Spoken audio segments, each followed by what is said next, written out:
Dear students, today we are going to learn about the biodiversity of our country, India. If you carefully observe, our country is crowned with the evergreen Himalayas on the north, followed by the Gangetic Plain below, the Deccan Plateau at the center, which is surrounded by the Eastern Ghats towards the Bay of Bengal, the Western Ghats towards the Arabian Ocean, and the Aravalli towards the northwest. All the green areas represent the rich vegetational land and river fed agricultural lands, and the yellow to brown areas towards the center of the country represent dry to desert areas or low rainfall lands. The northeast is surrounded by hills. Geological events in the landmass of India have provided conditions for high levels of biological diversity.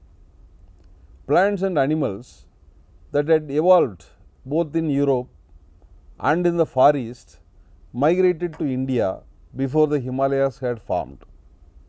A final influx came from Africa with Ethiopian species which were adapted to the savannas and semi-arid regions.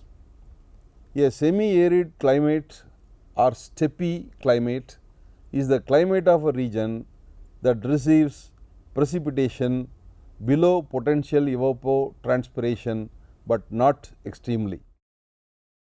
A savanna is a rolling grassland scattered with shrubs and isolated trees which can be found between a tropical rainforest and desert biome.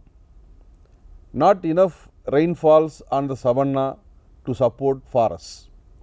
Savannas are also known as tropical grasslands. We are now observing a typical savanna here. Thus, India's special geographical position between three distinctive centers of biological evolution and radiation of species is responsible for our rich and varied biodiversity. Among the biologically rich nations, India stands among the top 10 or 15 countries for its great variety of plants and animals, many of which are not found elsewhere.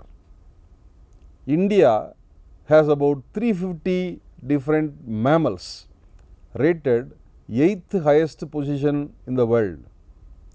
Let us look at some of the giant mammals in our country: the elephant, the leopard, the tiger, giraffe, dogs, rabbit, and so on. About 1200 species of birds, 8th position in the world. Just have a look at these beautiful chirping birds of the dawn and dusk.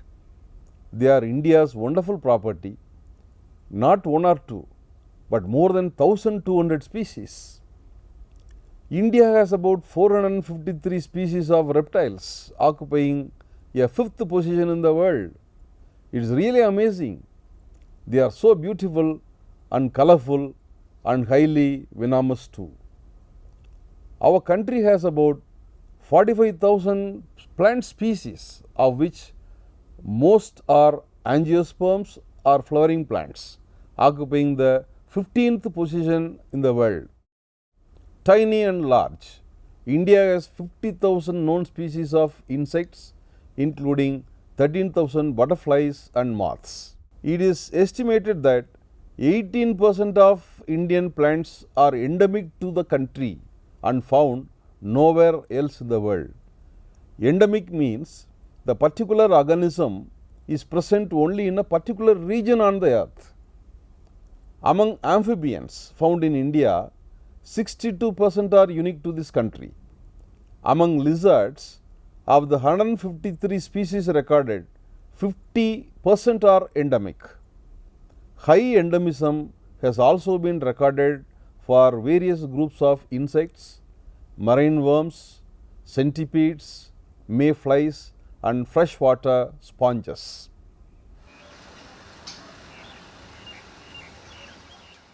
Mammals occupy the 8th rank, birds the 8th rank, reptiles the 5th rank, the amphibia 15th rank, and the angiosperms 15th rank.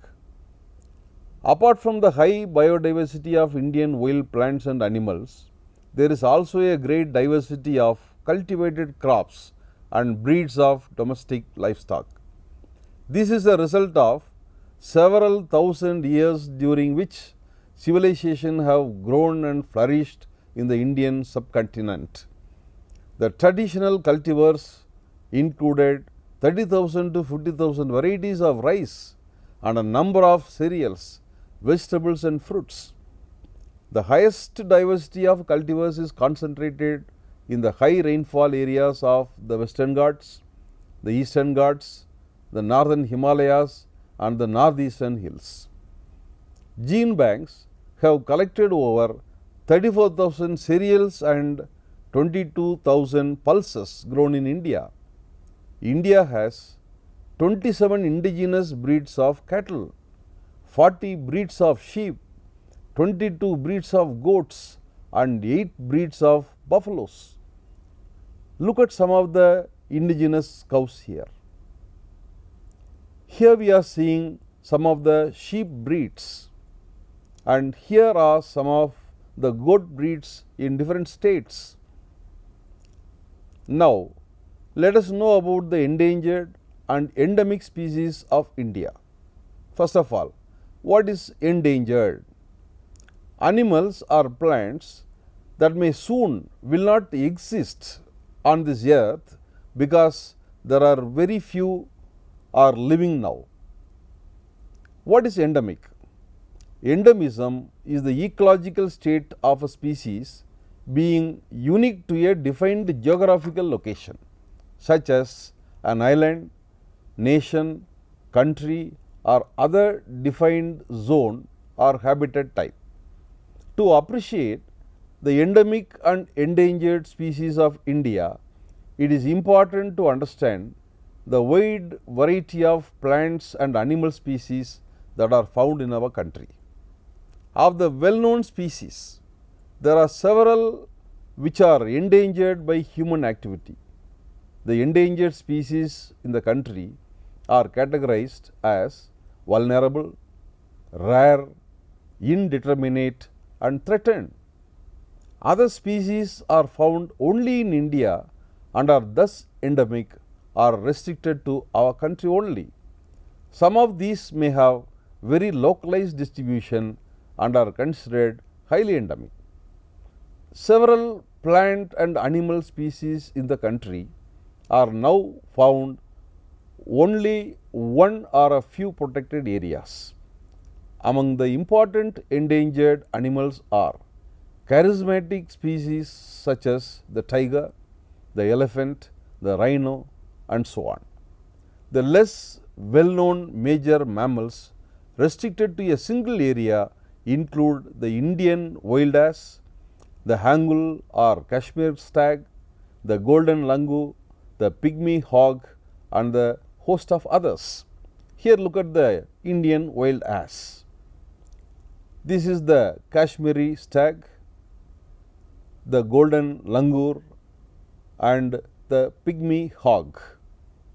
There are also endangered bird species such as Siberian crane, the great Indian bustard, the florican and several birds of prey.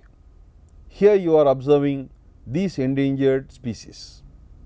The Siberian crane, the great Indian bustard and the florican bird. During the recent past, vultures which were common a decade ago have suddenly disappeared and are now highly threatened.